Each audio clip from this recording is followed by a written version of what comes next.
I attended a conference, an internal conference within Shell. And at that juncture, our CHRO was in another role, lower down in the organisation. And the business leader who was due to speak at that conference actually couldn't attend. The plane had been cancelled.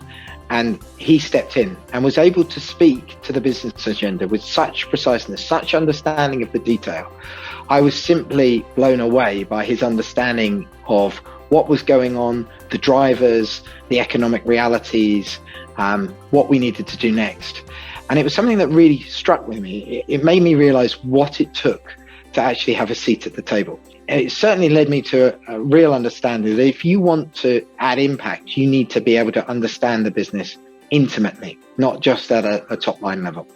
So that's the first thing. The second thing, of course, is that comes with an understanding of your own professionalism. And that goes without saying, but I think it's important equally to have a good understanding of what's going on in the external landscape in terms of latest developments and where you stand on them, because some of the latest developments are not always things that you want to adopt internally.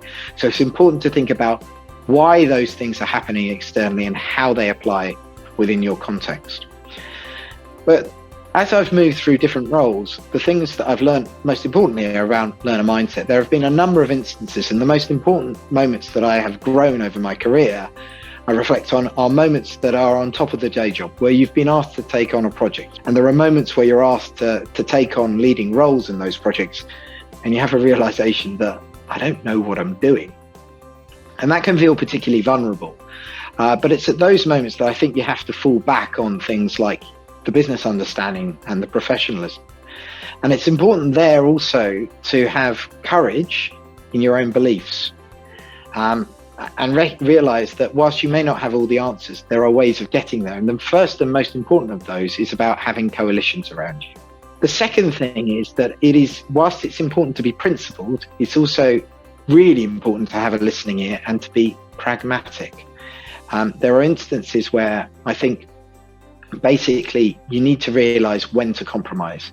And those start to give you real confidence that actually things that you thought you couldn't achieve, you can. If you've got the right people around you, you've got courage of your convictions and beliefs. When you're asked to set the strategy for the organization, for talent, or for the organization overall in terms of the people agenda, that can be a pretty daunting task as well. And there it's important to be clear on what you're trying to shift. What are the drivers? Why is it that you're trying to do certain things? And what does good look like? You don't need to have all the answers around how to get between A and B, but you do need to think about what the first steps will be on that journey, and then willingness to have a learning loop, and to continue to iterate as things go.